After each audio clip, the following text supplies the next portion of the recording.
Stomach pain, that's all? Aren't you overreacting a bit? But it could be appendicitis. As I endured the severe pain and managed to convey this, John snorted through his nose, laughing and dismissing my words, saying it couldn't be true. I'm about to go on a trip with my sister, go to the hospital yourself. In my fading consciousness, I desperately tried to call out to my husband as he left. Wait! But he closed the front door without listening to my pleading voice or Helen's crying. As I curled up in pain, Helen ran to me, crying. Mom, are you gonna die? Don't die. I hugged her small sobbing body, trying to reassure her. I don't remember much after that, but I woke up in the hospital, had some paperwork done, and managed to undergo surgery, staying until the next day.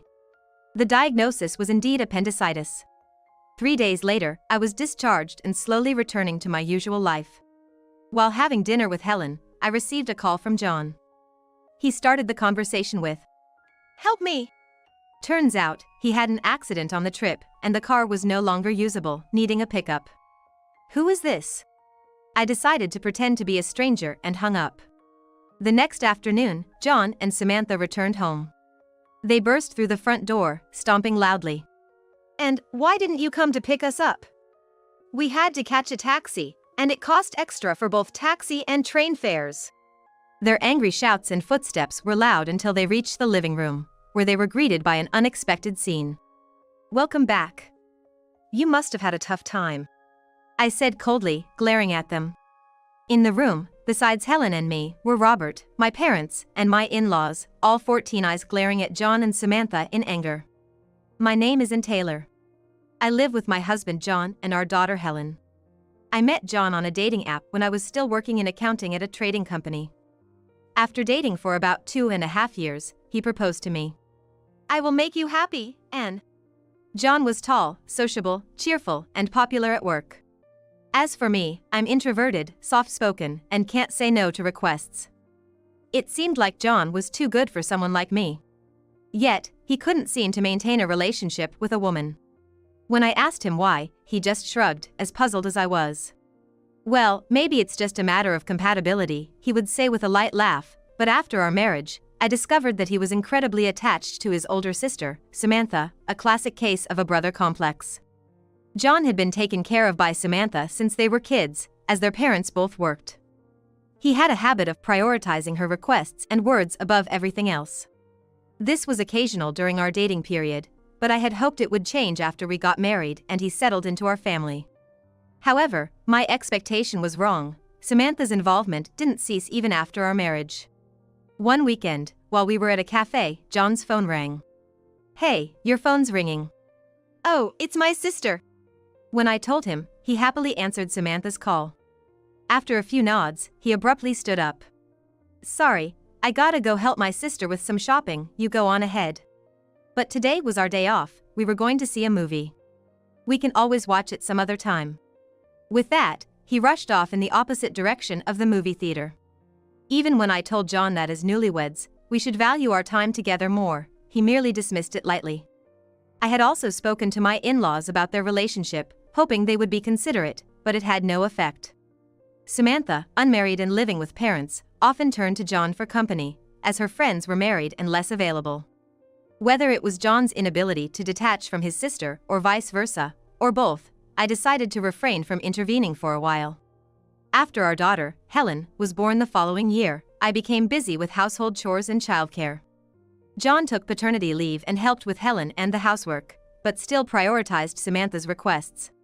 Samantha's insensitivity was evident even after Helen's birth. She would visit unannounced, staying until John returned, disturbing Helen's naps, and asking for food, which she'd eat and then chat with John until dinner. And, thank you for the meal. I always feel bad, she'd say, patting her stomach contentedly. But I couldn't understand why I had to satisfy Samantha's hunger at our family's expense. It would have been slightly more tolerable if she helped with the dishes, but she only demanded desserts after eating. Such surprise visits continued even as Helen grew. I've asked her to call in advance or give some notice a few days before visiting, as it's inconvenient when she comes unannounced. However, she has never once given prior notice.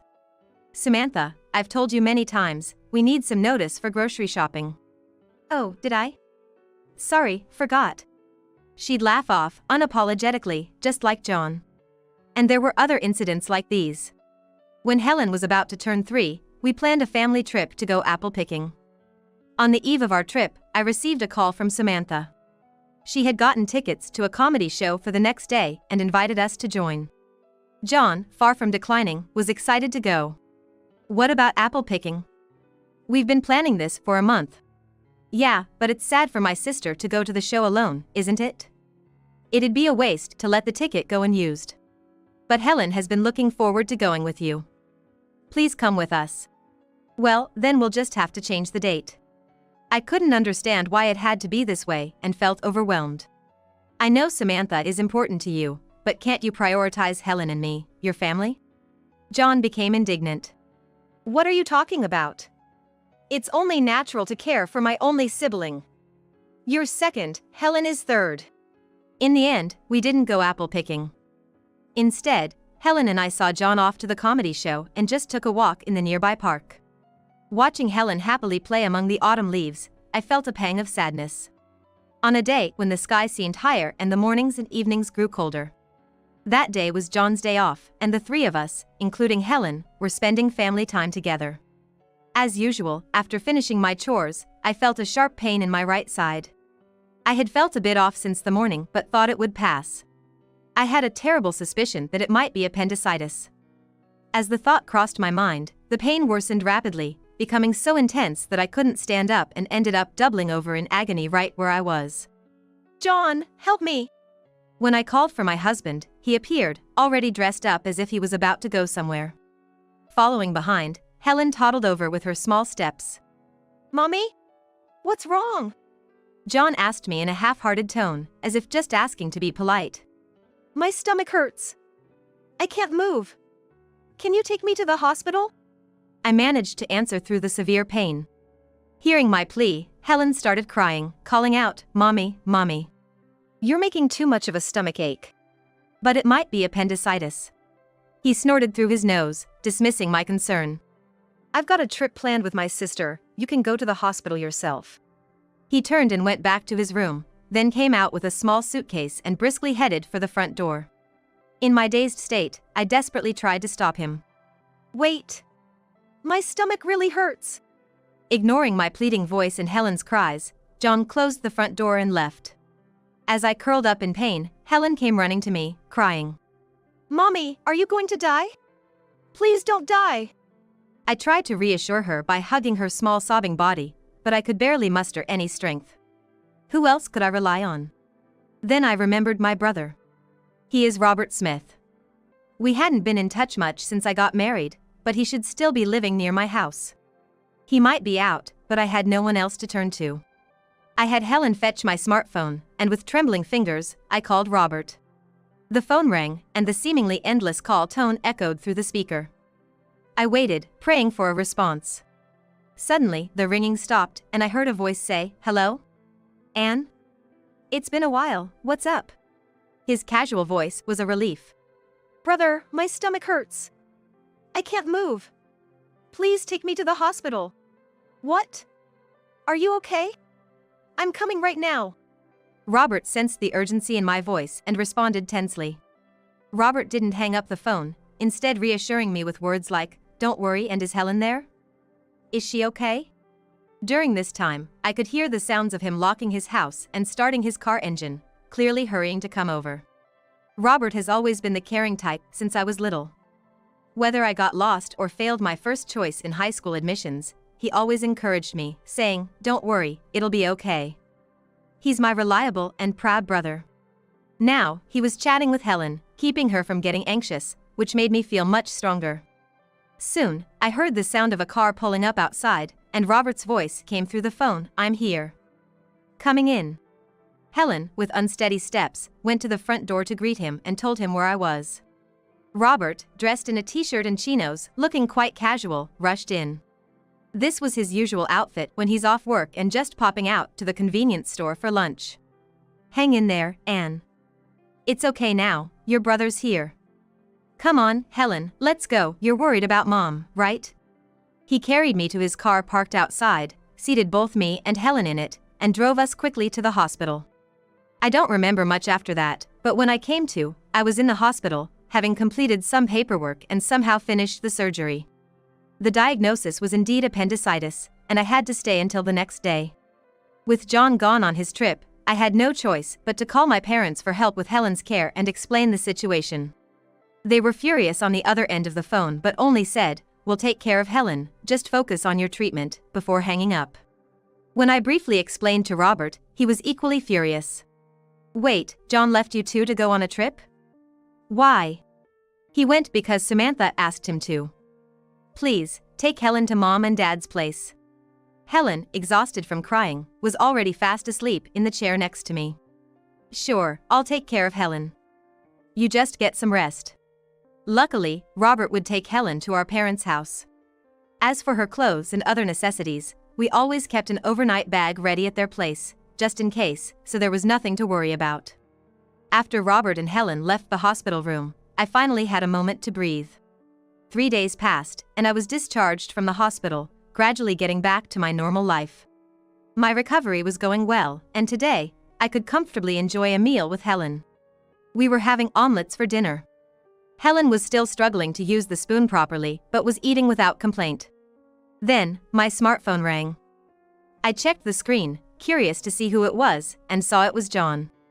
For a moment, I considered ignoring the call due to its persistent ringing, but I eventually decided to answer it. "Help me!" John cried out as soon as I answered, explaining through tears that he had an accident on his trip, the car was no longer usable, and he needed a pickup. "My car's busted, and I'm stuck here with Samantha. And you can drive, right? Come pick us up." Listening to their childish wailing over the phone, I sighed and responded. Who is this? What are you talking about?" "It's me, don't you recognize my voice?" John's angry response, reminiscent of some scam call, seemed almost comical to me. "Sorry, I can't hear you clearly. I'm going to hang up now." I decided to pretend to be a stranger and, ignoring their cries of "wait a minute," I ended the call. "Who was that?"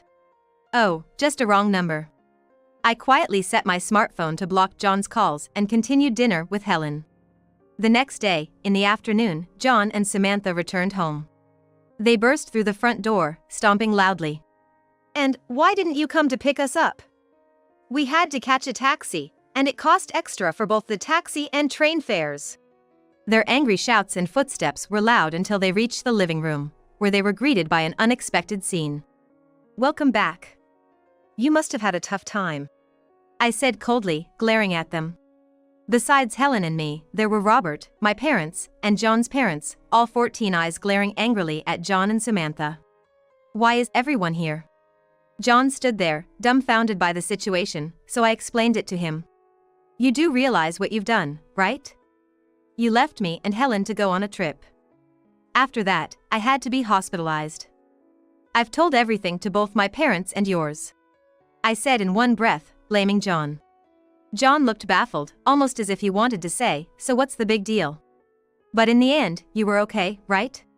You have no idea how worried and helpless Helen and I felt. Samantha, you could have been more considerate. You're always dragging John around for your errands." "What? Why am I being scolded? I didn't know about your situation." Both John and Samantha remained adamant that they weren't at fault, instead starting to complain about why I hadn't come to pick them up the day before. I was so angry with both of them that I wanted to slap them right there, but I restrained myself, clenching my fists instead. I couldn't forgive John for choosing to go on a trip with his real sister over his suffering wife and anxious, crying daughter. That's why I had called both our parents and in-laws here for a discussion, but instead of talking it out, John and Samantha faced a barrage of criticism from both families. Helen, scared by the commotion, started crying and clung to my mother. Despite this, my father angrily said, "We trusted you with our daughter, what were you thinking?" And John's mother exclaimed, "You two have gone too far." The pair, usually so assertive, finally looked taken aback, realizing they were completely surrounded by disapproval. John's father sternly ordered, "Kneel down and apologize to and, both of you," leading to John and Samantha reluctantly kneeling down. "We're sorry, we won't do it again." "I apologize." Receiving such an insincere apology at this point only intensified my anger, leaving me standing there seething with frustration. I was foolish to have expected even a bit of sincerity from them. Controlling my irritation, I presented them with divorce papers. We're getting a divorce. I've thought it over these last 3 days, and I can't be with you anymore. John's eyes widened. Divorce is an overreaction, he protested. You won't be able to live on your own at your age. I don't need a father who doesn't prioritize his family. I'll protect and raise Helen no matter what, so don't worry. I spoke coldly, and John seemed at a loss. John was understandably taken aback, as I had never before rebutted or stood up so strongly against him. This was a side of me he had never seen before. Despite this, he continued to resist and started making various excuses. If we get divorced, how will people at work see me? Are you trying to ruin my reputation? I don't care what happens to your reputation. We're getting divorced. And what about this house? I'm the one who took out the mortgage. Are you okay with losing your home? I've already thought about all that during these 3 days. I've discussed it with my parents, and Helen and I will return to my parents' house. Wait, what about Helen? Have you asked her what she wants? John's face lit up as if he had come up with a brilliant idea, but his desperate attempt to bring our daughter into the argument only served to irritate me further. Why don't you ask her yourself? John, now visibly shaken, turned to Helen for support. Helen, you don't want to live without Daddy, do you? Helen, who had been with my mother until then, shook her head and said through tears when John addressed her. Daddy's not fun to be with. He never plays with me, always goes out with Auntie. I don't need him. I just need Mommy. Hearing Helen say she didn't need him was undoubtedly a shock to John. John's parents, overhearing this, were even more outraged. How can a father let his young child feel this way? What kind of person are you? They exclaimed. John's mother snatched the divorce papers from my hand and slammed them down in front of him, sternly demanding that he agree to the divorce. His face turned red, as if sprouting horns in anger, and he visibly trembled. John signed the divorce papers and then broke down in tears, but no one offered him any sympathy. I wondered if he would have paid more attention to his family had he known it would come to this. But I doubted it. Even if he had known, his actions probably wouldn't have changed. Later, I filed the divorce papers at the city hall, and it was successfully processed. I was free. My in-laws apologized again and agreed to pay more than the usual amount in child support. John ended up selling the house and moving back with his parents, commuting to work from there. John, having his commuting route changed, was teased by his colleagues. He inadvertently mentioned that he was commuting from his parents' home because of his divorce. This quickly became the talk of his department, and for a while, he faced a mix of sympathetic and pitying looks from his coworkers. My cousin, who lived near my in-laws and was known as the speaker in our family. She is known to spread news quickly, therefore, it didn't take long for the entire neighborhood to know about our divorce and the reasons behind it. Within days, everyone in the neighborhood knew about it, proving that her knack for communication was not to be underestimated. As a result, John and Samantha faced scornful glances even for simple trips to the convenience store. As a result of this widespread gossip, the relationship between John and his sister became strained. Why are you blaming me? If you hadn't gotten divorced, none of this would have happened. It's your fault. If you hadn't interfered with my family, this wouldn't have happened. Show some restraint. You always said you cared more about me than your family every time I asked you out. It seems that my cousin overheard these kinds of exchanges between John and his sister. Helen and I left the house we had lived in and moved back with my parents. My mother took care of me, looking after Helen while I was busy running errands and handling various procedures for a few days. My father, too, was very fond of her, often taking her out in his car to the library to borrow books or to train crossings to watch the trains, making her days enjoyable and fulfilling. Robert also moved closer to our parents' house. When I asked Robert what brought about the sudden move, he explained that his office had relocated, changing his nearest train station, so he moved closer to our family home. It's a coincidence, but I rented an apartment near our parents' house. Helen can come over to play anytime. I've got snacks and juice ready. Candy! Helen's eyes sparkled at the mention of sweets, and she joyfully bounced around, humming apple pie for me. I'm glad you're excited, Robert, but don't give her too much sugar, okay? He laughed and replied, I know. With the support of my family, I was able to start job hunting. Despite the gap in my resume due to childbirth and childcare, I found a job at a small office that seemed willing to hire someone for accounting work. The company, under the president's direction, aimed to create a workplace supportive of parenting. Most employees were mothers, and there was a manual to accommodate sudden early departures or pickups of children in the evening. My parents were impressed and happy with this arrangement. Helen started attending kindergarten and began learning various games and words. "This is a maple leaf, and this yellow one is a ginkgo. They're beautiful, aren't they?" I said, showing her the red and yellow paper leaves she had made at kindergarten, somewhat clumsily shaped but recognizable.